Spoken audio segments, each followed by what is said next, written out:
जय हिंद साथियों, सभी भाइयों को राम राम। साथियों आप लोग को बतला दे, अभी के क्लास में हम लोग देखने वाले हैं जीके जीएस का top 30 selected question for railway exam 2024 के लिए सेट नंबर 41 को।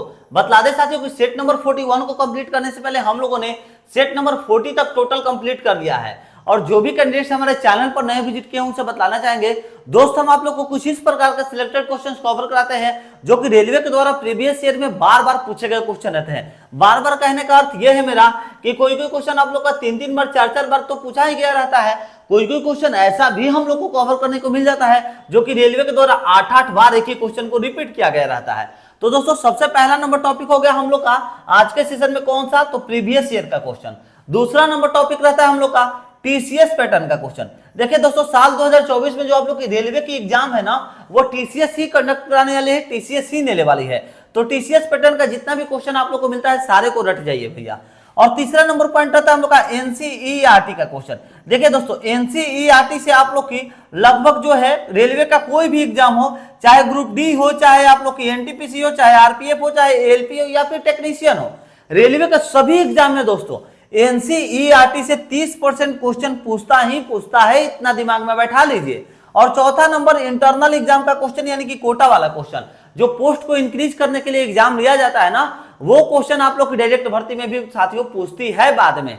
तो ये चारों पैटर्न पर ही आप लोग का रेलवे का आने वाले समय में एग्जाम होने वाला है और हम ये चारों पैटर्न आप लोग के लिए कवर कराते हैं दोस्तों। तो चलिए हम लोग बिना किसी देरी के सेट नंबर 41 को स्टार्ट कर लेते हैं। और अगर आप लोग सेट नंबर 40 तक सभी क्लासेस को वॉच करना चाहते हैं तो इस वीडियो के डिस्क्रिप्शन में आप लोग के लिए लिंक प्रोवाइड करा दिया गया है, प्लेलिस्ट का लिंक है, जाकर के सभी क्लासेस वॉच कर लीजिए। उसके साथ साथ दोस्तों जो साइंस का हम लोग का क्लास है, साइंस का हम लोगों ने क्लास सेट नंबर 89 तक टोटल कंप्लीट कर लिया है। इसका भी लिंक आप लोग के लिए इस वीडियो के डिस्क्रिप्शन में प्रोवाइड कराए हैं, क्योंकि साइंस का भी सारा क्वेश्चन इन चारों पैटर्न पर ही कंप्लीट कराते हैं दोस्तों। तो टोटल क्लासेस को जाकर के वॉच करिए, अपने तैयारी को मजबूत करिए और रेलवे में इस बार साल 2024 में जॉब लीजिए साथियों। चलिए आज का पहला नंबर देखिए, क्वेश्चन क्या कह रहा है पहला नंबर क्वेश्चन ये कब पूछा गया था, सबसे पहले जरा इसको हम लोग देख लिया जाए। तो देखिए ये आप लोग की ग्रुप डी में 2022 में क्वेश्चन पूछी गई थी, ठीक है, ग्रुप डी में इंटरनल एग्जाम्स की क्वेश्चन है। चलिए कह रहा है विधिक मामलों पर राज्य सरकार को सलाह देने और विधिक स्वरूप के अन्य कर्तव्यों का पालन करने का कार्यकारी अधिकार किसके पास होता है दोस्तों, किसके पास होता है? तो सही जवाब होगा हम लोग का, ये नहीं होगा नियंत्रण एवं महालेखा, ये भी नहीं होगा, महाधिवक्ता के पास। किसके पास? महाधिवक्ता के पास। Option number C is the right answer. ध्यान दीजिएगा साथियों, बहुत अच्छा क्वेश्चन है, 2022 में आप लोग की पूछी हुई क्वेश्चन है। विधिक मामलों पर राज्य सरकार को सलाह देने और विधिक स्वरूप के अन्य कर्तव्यों का पालन करने का कार्यकारी अधिकार किसके पास होता है दोस्तों? तो महाधिवक्ता के पास होता है। ऑप्शन नंबर सी हम लोग का सही जवाब होगा दोस्तों। चलिए आगे बढ़ते हैं, देखते हैं इसी प्रकार सेकंड नंबर, निम्नलिखित में से कौन सा भारतीय संविधान के 61वें संशोधन में संबंधित है दोस्तों? कौन सा इन चारों में से कथन जो है जो कि भारतीय संविधान के 61वें संशोधन से संबंधित है दोस्तों? तो आइए कथन पढ़ा जाए। देखिए, गोवा, दमन और दीव को केंद्र शासित प्रदेश का दर्जा प्रदान किया जाना, ये जो है संविधान के 61वें संशोधन से संबंधित नहीं है। सीटों के आरक्षण की अवधि का विस्तारीकरण नहीं। आर्थिक रूप से कमजोर वर्ग के नागरिकों का उत्तरीकरण गलत। चुनावों में मतदान की आयु का कम किया जाना, चुनावों में मतदान की आयु का कम किया जाना जो है यह भारतीय संविधान के 61वें संशोधन से संबंधित है। ऑप्शन नंबर कौन सा होगा? ऑप्शन नंबर डी हम लोग का सही जवाब हो जाएगा दोस्तों। ध्यान देना है कि कह रहा था कि कौन सा इन चारों में से जो कथन है जो कि भारतीय संविधान के 61वें संशोधन से संबंधित है, तो 61वें संशोधन से संबंधित होने वाला कथन कौन सा है? तो चुनावों में मतदान की आयु को कम करने किया जाना, यानी कि कम करना। तो ऑप्शन नंबर डी हम लोग का सही जवाब होता है दोस्तों। स्क्रीनशॉट ले लीजिए, बहुत इंपॉर्टेंट क्वेश्चन है आगामी एग्जाम के पॉइंट ऑफ व्यू से। चलिए आगे बढ़ते हैं, देखते हैं इसी प्रकार थर्ड नंबर क्वेश्चन। देखिए ये आप लोग की एनटीपीसी 2021 में पूछी गई थी क्वेश्चन दोस्तों, इसीलिए बोला इंपॉर्टेंट है भैया। चलिए आगे बढ़ते हैं, थर्ड नंबर क्वेश्चन, भारतीय निर्वाचन आयोग से संबंध में निम्नलिखित में से कौन सा कथन सत्य है? यानी कि इन चारों में से 3 कथन गलत और 1 कथन सही दिया गया है। वो एक कथन को बतलाना है जो कि भारतीय निर्वाचन आयोग से संबंधित है। तो आइए देखिए, इसका गठन हर 6 माह के नहीं, इसका गठन हर 4 वर्ष नहीं, इसका गठन हर 5 वर्ष नहीं, यह एक अस्थायी संवैधानिक निकाय है, यह एक अस्थायी संवैधानिक निकाय है दोस्तों। ऑप्शन नंबर डी हम लोग का सही जवाब होगा। भारतीय निर्वाचन आयोग के संबंध में निम्नलिखित में से कौन सा कथन सत्य है, यानी कि कौन सा कथन सही दिया गया है दोस्तों? तो यह एक यानी कौन, भारतीय निर्वाचन आयोग एक अस्थायी संवैधानिक निकाय है। ऑप्शन नंबर डी हम लोग का सही जवाब निकलता है दोस्तों। यह भी क्वेश्चन आप लोग की 2021 में एनटीपीसी में पूछा गया था दोस्तों। चलिए आगे बढ़ते हैं, देखते हैं इसी प्रकार 4 नंबर क्वेश्चन। भारत में लोकतांत्रिक व्यवस्था के तहत मतदान के अधिकार के संबंध में निम्नलिखित में से कौन सा सही नहीं है दोस्तों? यानी कि इन चारों में से एक गलत दिया गया है, उन गलत को ढूंढना है। तो आइए भैया गलत को ढूंढा जाए। भारत में लोकतांत्रिक व्यवस्था के तहत मतदान के अधिकार के संबंध में निम्नलिखित में से कौन सा कथन सही नहीं यानी कि गलत है? 18 वर्ष से अधिक आयु कोई भी नागरिक मतदान कर सकता है, ये तो भैया सही है, आप सभी को भी मालूम होगा, ये बातें सही है। जो दिमाग से अव्यस्त समझे जाते हैं, यानी कि जो जैसे नहीं होता है हल्का मेल्टन टाइप का, उसी के बारे में कह रहा है, वो भी मतदान कर सकते हैं। तो नहीं भैया, मेंटल लोग का मतदान करने का कोई फायदा नहीं। उनको क्या मालूम कि देश में किसको हम नेता बनाएंगे तो कौन क्या कर सकता है क्या नहीं कर सकता है, मेंटल लोग को क्या से मालूम होगा? तो ये कथन सही नहीं है। ऑप्शन नंबर बी हम लोग का सही जवाब होगा। भारत में लोकतांत्रिक व्यवस्था के तहत मतदान के अधिकार के संबंध में, मतदान के अधिकार यानी कि वोट देने के अधिकार के संबंध में कौन सा कथन सही नहीं है? तो जो दिमाग से अस्वस्थ समझे जाते हैं वो भी मतदान कर सकते हैं, यह कथन गलत है। ऑप्शन नंबर बी हम लोग का सही जवाब होगा, क्योंकि कह रहा था कौन सा सही नहीं है। आगे बढ़ते हैं, देखते हैं इसी प्रकार से 5 नंबर क्वेश्चन।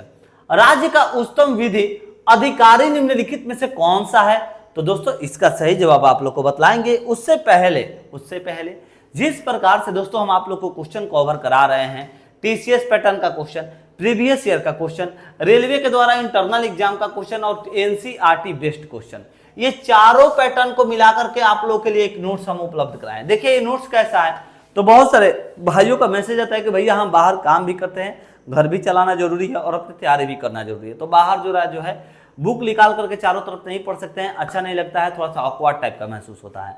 तो उन भाई के लिए मैंने ये स्पेशली जो है नोट्स अरेंज किए हैं, जिसमें previous year, TCS, NCERT based और चौथा नंबर पॉइंट इंटरनल एग्जाम का क्वेश्चन, चारों पैटर्न इसमें आप लोग के लिए ऐड किए गए हैं। समझ गए दोस्तों? और ये चारों पैटर्न को मिला करके मैंने इसमें 24,000 से भी ज्यादा क्वेश्चन रखा है। अब आप लोग अगर पुराने कैंडिडेट्स होंगे तो आप लोग बोलिएगा भैया पहले तो आप 20,000 बोलते थे क्वेश्चन है, तो 24,000 से ज्यादा क्वेश्चन क्यों बोले हैं? क्योंकि इसमें हम आप लोग के लिए कंप्यूटर का भी एक सब्जेक्ट का क्वेश्चन डाल दिए हैं। कंप्यूटर का क्यों? क्योंकि एनटीपीसी में जो आप लोग की एग्जाम है उसमें कंप्यूटर से रिलेटेड पिछली बार क्वेश्चन पूछा था, इसीलिए कंप्यूटर का भी आप लोग के लिए एक्स्ट्रा अभी हम सब्जेक्ट इसमें ऐड कर दिए हैं। ठीक है, तो देखिए इसमें दोस्तों साइंस से आप लोग को 4,000 प्लस क्वेश्चन है। जीके से बात कर लेते हैं तो 8,000 प्लस क्वेश्चन है, 8,000 यानी कि 8 के प्लस क्वेश्चन। स्टैटिक जीके से अगर हम लोग बात कर ले तो 2,000 क्वेश्चन है दोस्तों। ठीक है, कंप्यूटर से अगर बात कर लेते हैं तो 4,000 प्लस क्वेश्चन। इसी प्रकार मैथ और इसी प्रकार रीजनिंग, मैथ विद सॉल्यूशन आप लोग को मिलेगा।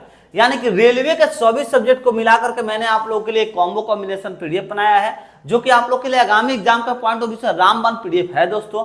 इसमें हम आप लोगों के लिए रेलवे से भी संबंधित क्वेश्चन डाले हैं। जैसे आप लोग देख सकते हैं कि उत्तर मध्य रेलवे का मुख्यालय कहाँ स्थित है, उत्तर पश्चिम रेलवे का मुख्यालय कहाँ स्थित है, दक्षिण पश्चिम का मुख्यालय कहाँ स्थित है, और दक्षिण मध्य रेलवे का कहाँ स्थित है, और दक्षिण पूर्व रेलवे का कहाँ स्थित है। ऐसे ऐसे सारे छोटे छोटे पॉइंट्स को मैंने जोड़ करके आप लोग के लिए नोट्स प्रोवाइड कराए हैं। तो अगर आप लोग ये नोट्स ले लेते हैं तो आप लोगों का आगामी एग्जाम जो है उसे सॉल्व करना आप लोग के लिए बहुत ही इजी हो जाएगा। आगामी एग्जाम को क्रैक करना बहुत ही आसान हो जाएगा दोस्तों। तो अगर आप लोग नोट्स लेना चाहते हैं तो इस नंबर पर जो है आप लोग को कांटेक्ट कर लेना होगा, 7870144138। ये जो है आप लोगों के लिए व्हाट्सएप नंबर हम प्रोवाइड करा रहे हैं दोस्तों। व्हाट्सएप करके आप लोग को बोल देना होगा कि भैया जो 24,000 प्लस क्वेश्चन का पीडीएफ आपने न्यू वाला तैयार किया है वो रामबाण पीडीएफ हमें दे दीजिए। ये रामबाण पीडीएफ आप लोगों को मात्र 70 रुपए में साथियों दिया जा रहा है, मात्र 70 रुपए में पूरा कॉम्बो कॉम्बिनेशन रेलवे के सभी सब्जेक्ट का नोट्स आप लोग के लिए प्रोवाइड कराया जा रहा है। आप लोग अगर ले लेते हैं तो एग्जाम को क्रैक करने के लिए आप लोग एकदम कामयाब हो ही जाएंगे साथियों। नोट्स लेने के बाद किसी भी सूरत में 2 बार पढ़ना होगा भैया, 2 बार किसी भी हालात में इसको पढ़ना होगा। सिर्फ लेकर के भैया मुंह देखना है नोट्स का तो मत लीजिएगा, साफ साफ मना करता है, मत लीजिएगा। 2 बार पढ़ सकते हैं, पूरा 24,000 क्वेश्चन को 2 बार रिपीट कर सकते हैं तो ही लीजिएगा नोट्स, नहीं तो मत लीजिए, साफ साफ बात है। चलिए 5 नंबर क्वेश्चन, राज्य का उच्चतम विधि अधिकारी निम्नलिखित में से कौन है? राज्य का उच्चतम विधि अधिकारी निम्नलिखित में से कौन है दोस्तों? तो सही जवाब हो जाएगा, देखिए एडवोकेट जनरल है। कौन है? एडवोकेट जनरल है। Option number B is the right answer. ध्यान देना है दोस्तों, ये क्वेश्चन बहुत ही ज्यादा इंपॉर्टेंट है आगामी पॉइंट एग्जाम के पॉइंट ऑफ व्यू से। राज्य का उच्चतम विधि अधिकारी निम्नलिखित में से कौन है? तो एडवोकेट जनरल है। Option number B is the right answer. Screenshot ले लीजिए, बहुत ही ज्यादा इंपॉर्टेंट ये क्वेश्चन आप लोग के आगामी एग्जाम के पॉइंट ऑफ व्यू से होने वाला है दोस्तों। चलिए अब हम लोग आगे देख लेते हैं, आशा करते हैं आप लोग स्क्रीनशॉट ले लिए होंगे। 6 नंबर, अनुच्छेद 330 में किसका वर्णन है? अनुच्छेद 330 में दोस्तों किसका वर्णन है? तो अनुच्छेद 330 में दोस्तों लोकसभा में अनुसूचित जाति और फिर जनजाति के लिए स्थान जो है यह वर्णन है। Option number A is the right answer. अनुच्छेद 330 में किसका वर्णन है? तो लोकसभा में अनुसूचित जाति एवं जनजाति के लिए स्थान वर्णन है। ऑप्शन नंबर ए सही जवाब। नेक्स्ट क्वेश्चन है 7 नंबर, विधानसभा के 2 सत्रों के बीच में का अंतराल कितने दिनों का? आप लोग को बहुत बार ये क्वेश्चन रिपीट कराया है क्योंकि ये बहुत बार रेलवे में पूछा है। 6 माह का अंतराल होना चाहिए, ठीक है। विधानसभा के 2 सत्रों के बीच में अंतराल कितने दिनों का होता है? तो 6 माह का होता है। नेक्स्ट क्वेश्चन है, किसी राज्य केंद्र शासित प्रदेश में पंजाबी एवं उर्दू को दूसरी राज्य भाषा का दर्जा दिया गया। किस राज्य या फिर केंद्र शासित प्रदेश में जो है, केंद्र शासित प्रदेश में पंजाबी और उर्दू को दूसरी राज्य भाषा का दर्जा दिया गया है? तो वो है दिल्ली। वो क्या है? वो है दिल्ली। कौन सा जगह है भैया? दिल्ली है। नेक्स्ट क्वेश्चन है 9 नंबर, किसी राज्य में विधानसभा में कम से कम कितनी सदस्य हो सकते हैं? तो ध्यान रखना है दोस्तों, कम से कम यहां पर पूछ दिया है, तो कम से कम कितने? तो 60। किसी राज्य में विधानसभा में कम से कम कितने सदस्य हो सकते हैं? तो कम से कम में हो जाएगा हम लोग का 60, और अधिकतम पूछ दे दोस्तों तो अधिकतम में 500 होगा। अधिकतम में 500 होगा दोस्तों, ठीक है। ध्यान रखना है, किसी भी राज्य में विधानसभा में कम से कम कितने सदस्य हो सकते हैं? तो 60 और अधिकतम में 500। चलिए आगे बढ़ते हैं, देखते हैं नेक्स्ट क्वेश्चन 10 नंबर कह रहा है, पंचायत स्तर पर राज्य सरकार का प्रतिनिधित्व कौन करता है? तो पंचायत स्तर पर राज्य सरकार का जो प्रतिनिधित्व है यह दोस्तों ग्राम सेवक करता है। पंचायत स्तर पर राज्य सरकार का प्रतिनिधित्व कौन करता है? तो ग्राम सेवक करता है। ऑप्शन नंबर ए हम लोग का सही जवाब होगा दोस्तों। नेक्स्ट क्वेश्चन है 11 नंबर क्वेश्चन, भारत में सर्वप्रथम सामान्य चुनाव आयोजित हुए थे, कब हुए थे दोस्तों? तो भारत में सर्वप्रथम यानी कि पहली बार सामान्य चुनाव जो है यह आयोजित कब किया गया था?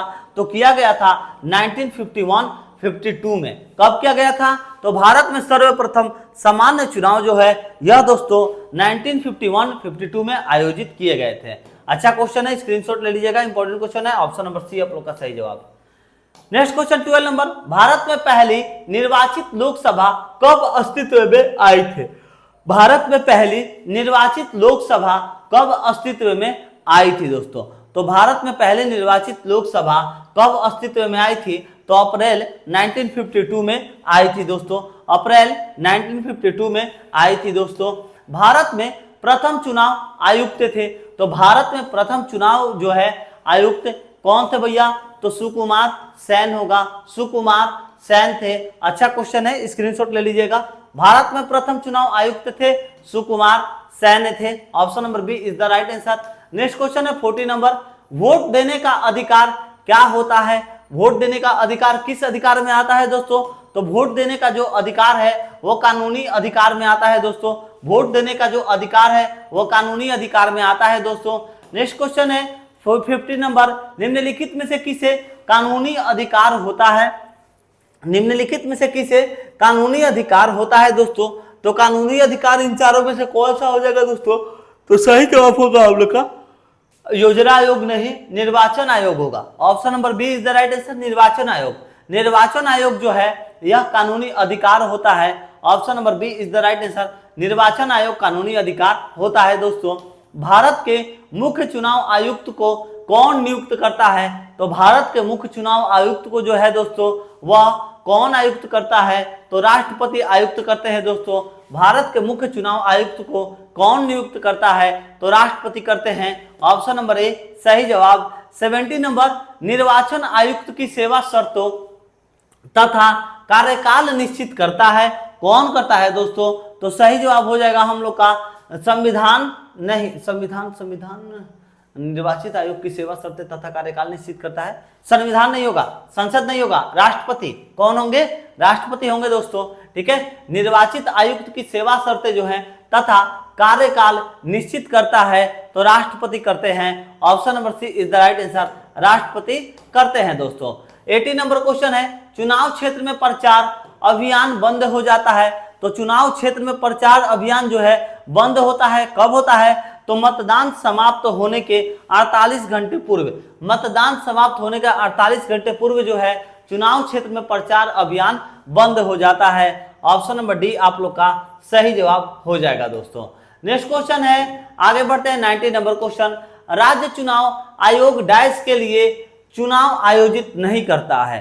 तो दोस्तों इसका सही जवाब बतलाएंगे उससे पहले अगर आप लोग चैनल पर नए विजिट किए हैं तो एक बार आप लोग से विनम्र निवेदन है हमारा छोटे भाई, चैनल को सब्सक्राइब करके बेल आइकन दबा दीजिए। वीडियो को अपने दोस्तों मित्रों के पास जरूर शेयर करिएगा। अगर आप लोग सोशल आईडी यूज करते हैं, Facebook, Instagram, Telegram, WhatsApp group कहीं पर भी, तो एक बार जरूर वीडियो को लिंक को जरूर से जरूर पोस्ट कर दीजिएगा अपने आईडी पर। दोस्तों आप लोग से इतना तो निवेदन कर ही सकते हैं। और प्लीज आप लोग से निवेदन है, चैनल पर नए विजिट किए तो सब्सक्राइब करके बेल आइकन को जरूर दबाइएगा। रोजाना ऐसे प्रैक्टिस सेट आप लोग को उपलब्ध कराएंगे। देखिए राज्य चुनाव आयोग डैश के लिए, तो किसके लिए? तो राज्य चुनाव आयोग जो है दोस्तों वह राज्य विधानसभाओं के लिए चुनाव आयुक्त नहीं करता है, क्योंकि क्वेश्चन में नहीं दिया था, इसीलिए राज्य विधानसभाओं होगा। Option number B is the right answer. ठीक है, राज्य चुनाव आयोग राज्य विधानसभाओं के लिए चुनाव आयोजित नहीं करता है। Option number B is the right answer. Next question है 20 नंबर, यदि कोई राज्य संवैधानिक तरीके से संचालन में विफल होता है, ध्यान रखिएगा, यदि कोई राज्य संवैधानिक तरीके से संचालन में विफल होता है तो वहां राज्य आपातकाल लागू किया जा सकता है। इनमें से कौन राज्य आपातकाल की घोषणा कर सकता है? तो इनमें से जो है दोस्तों वो कौन कर सकते हैं ये काम? तो सिर्फ और सिर्फ भारत के हमारे राष्ट्रपति कर सकते हैं। यदि कोई भी राज्य संवैधानिक तरीके से संचालित में विफल होता है तो वहां राज्य आपातकाल लागू किया जा सकता है। इनमें से कौन यह आपातकाल की घोषणा कर सकते हैं? तो ये भारत के राष्ट्रपति कर सकते हैं।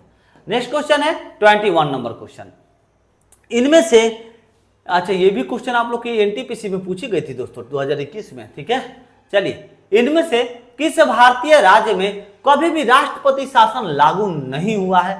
किस भारतीय राज्य में कभी भी राष्ट्रपति शासन लागू नहीं हुआ है दोस्तों? तो राष्ट्रपति शासन लागू अभी तक छत्तीसगढ़ में नहीं हुआ। Option number A is the right answer, Chhattisgarh में नहीं हुआ है दोस्तों। नेक्स्ट क्वेश्चन है 22 नंबर, भारत में कब पहली बार राष्ट्रीय आपातकाल घोषित किया गया था? तो भारत में पहली बार दोस्तों 1962 में राष्ट्रीय आपातकाल घोषित किया गया था। इंपॉर्टेंट क्वेश्चन है, स्क्रीनशॉट ले लीजिए। भारत में कब पहली बार राष्ट्रीय आपातकाल घोषित किया गया था? तो 1962 ईस्वी में घोषित किया गया था। 23 नंबर, राष्ट्रीय आपातकाल के समय लोकसभा की अवधि को प्रथम बार राष्ट्रपति के द्वारा कितने समय के लिए बढ़ाया जा सकता है? तो राष्ट्रपति के द्वारा दोस्तों कितने समय के लिए बढ़ाया जा सकता है? तो देखिए 12 महीने यानी कि 1 साल के लिए बढ़ाया जा सकता है दोस्तों। Option number D is the right answer. राष्ट्रीय आपातकाल के समय लोकसभा की अवधि को प्रथम बार राष्ट्रपति के द्वारा कितने समय के लिए बढ़ाया जा सकता है? तो 12 महीने के लिए बढ़ाया जा सकता है दोस्तों। नेक्स्ट क्वेश्चन है 24 नंबर क्वेश्चन, वित्तीय आपात प्रथम बार कितने दिनों तक लगाया जाता है? वित्तीय आपात जो होता है प्रथम बार यानी कि पहली बार कितने दिनों तक लगाया जाता है दोस्तों? तो कितने दिनों तक पूछ रहा है? तो 2 माह तक। कब तक? तो प्रथम बार जो है, प्रथम बार वित्तीय आपात 2 माह तक लगाया जाता है। ऑप्शन नंबर बी सही जवाब। नेक्स्ट क्वेश्चन है 25 नंबर क्वेश्चन। 25 नंबर क्वेश्चन हम लोग का कह रहा है दोस्तों कि राज्यों में कह रहा है हम लोग का कि राज्यों में राष्ट्रपति शासन संविधान के किस अनुच्छेद के तहत लगाया जाता है? राष्ट्रपति शासन अनुच्छेद 356 के तहत लगाया जाता है। Option number B is the right answer. ठीक है, राज्यों में राष्ट्रपति शासन जो है संविधान के किस अनुच्छेद के तहत लगाया जाता है? तो अनुच्छेद 356 के तहत लगाया जाता है। नेक्स्ट क्वेश्चन 25 नंबर क्वेश्चन, किसी राज्य में आपातकाल घोषित करने का प्राधिकार किसे है? तो किसी भी राज्य में आपातकाल घोषित करने का जो प्राधिकार है वो दोस्तों किसे है? तो वो है लोकसभा को। यह किसे अधिकार है? तो यह अधिकार लोकसभा को दिया गया है कि किसी भी राज्य में आपातकाल घोषित करने का प्राधिकार किसे है? तो लोकसभा को है। नेक्स्ट क्वेश्चन, राज्य में आपातकाल के समय में राज्य का शासन किसके हाथ में रहता है दोस्तों? तो राज्य का शासन जो होता है उस वक्त मुख्यमंत्री के हाथ में रहता है दोस्तों। ठीक है, option number B is the right answer. राज्य में आपातकाल के समय में राज्य का शासन किसके हाथ में रहता है दोस्तों? तो मुख्यमंत्री के हाथ में उस वक्त रहता है राज्य। ऑप्शन नंबर बी सही जवाब। नेक्स्ट क्वेश्चन है 28 नंबर, अनुच्छेद 352 के अंतर्गत, अनुच्छेद 352 के अंतर्गत में लागू आपात स्थिति के दौरान निम्नलिखित में से कौन से संवैधानिक उपबंध निलंबित रहते हैं? कौन से संवैधानिक उपबंध निलंबित रहते हैं दोस्तों? तो सही जवाब होगा हम लोग का मूल अधिकार। अनुच्छेद 352 के अंतर्गत में लागू आपात स्थिति के दौरान में मूल अधिकार संवैधानिक उपबंध निलंबित रहते हैं। Option number C is the right answer. मूल अधिकार हम लोग का सही जवाब होगा दोस्तों। नेक्स्ट क्वेश्चन है 29 नंबर क्वेश्चन, संविधान के किस अनुच्छेद के अधीन, संविधान के किस अनुच्छेद के अधीन में भारत के राष्ट्रपति राष्ट्रीय आपात की घोषणा कर सकते हैं? तो संविधान के किस अनुच्छेद के पूछ रहा है दोस्तों? तो सही जवाब यहाँ पर 356 नहीं होता है, 352 होता है। दिमाग में बैठाइएगा, 352 सही जवाब होता है दोस्तों। ठीक है, देखिए फिर से क्वेश्चन, संविधान के किस अनुच्छेद? तो संविधान के 352 अनुच्छेद के अधीन भारत के राष्ट्रपति राष्ट्रीय आपात की घोषणा कर सकते हैं। ऑप्शन नंबर बी हम लोग का सही जवाब होगा दोस्तों। चलिए आज का लास्ट क्वेश्चन हम लोग देख लेते हैं, सेट नंबर 41 का लास्ट क्वेश्चन, क्वेश्चन नंबर 30। आंतरिक अशांति के कारण किस वर्ष में राष्ट्रीय आपात लागू किया गया? आंतरिक अशांति के कारण किस वर्ष में राष्ट्रीय आपात लागू किया गया था दोस्तों? तो 1975 में लागू किया गया था दोस्तों। और दिन अगर ध्यान रखना है आप लोग को तो दिन भी नोट कर लीजिए, 25 जून। कब होगा भैया? तो 25 जून 1975, 25 जून 1975। आंतरिक अशांति के कारण किस वर्ष राष्ट्रीय आपातकाल लागू किया गया था? तो 25 जून 1975 को लागू किया गया था। ऑप्शन नंबर हम लोग का सी सही जवाब हो जाएगा दोस्तों। चलिए दोस्तों आज हम लोगों ने कंप्लीट किया कितने नंबर सेट को? सेट नंबर 41 को। कल इसी प्रकार कंप्लीट करेंगे सेट नंबर 42 को, और कल हम लोग सुबह के टाइम में सेट नंबर 90 देखेंगे साइंस के क्लासेस को। तो कल ये दोनों क्लास आप लोग का कंप्लीट कराए जाएंगे, कवर कराए जाएंगे। तो आप लोग चैनल को सब्सक्राइब करके बेल आइकन दबा लीजिएगा, और नोट्स लेना चाहते हैं तो इस नंबर पर जरूर से जरूर कांटेक्ट करके नोट्स ले लीजिए। आप लोग कहीं पर भी रहेंगे तो आप लोग कहीं से भी इस नोट्स को इजीली जो है पढ़ करके अपने तैयारी को मजबूत कर सकते हैं, जिसमें कि आप लोग को 24,000 से भी ज्यादा क्वेश्चन दिया प्रोवाइड कराया जा रहा है। मात्र 70 रुपए में स्पेशल ये नोट्स आप लोग के लिए प्रोवाइड कराया जा रहा है। व्हाट्सएप करना है 7870141238। इस नंबर पर व्हाट्सएप करके आप लोग को बोलना होगा रेलवे के लिए रामबाण नोट्स दे दीजिए, जिसमें 24,000 प्लस क्वेश्चन की संख्या रहेंगी। मात्र 70 रुपए में आप लोग को क्वेश्चन प्रोवाइड कराया जा रहा है दोस्तों। चलिए दोस्तों आशा करते हैं कि आप लोग को हमारे द्वारा दी गई क्लासेस अच्छी लग रही होंगी, आप लोग के लिए हेल्पफुल साबित हुआ होगा। तो प्लीज आप लोग से निवेदन करेंगे कि चैनल को सब्सक्राइब करके बेल आइकन दबा लीजिएगा। नए विजिट किया तो दिल्ली से प्लीज चैनल को सब्सक्राइब करने के साथ बेल आइकन को जरूर दबाइएगा। वीडियो अच्छा लग रहा है तो जरूर अपने दोस्तों मित्रों के पास शेयर करेगा दोस्तों। मिलते हैं नेक्स्ट वीडियो में नए प्रैक्टिस के साथ। जय हिंद, जय भारत।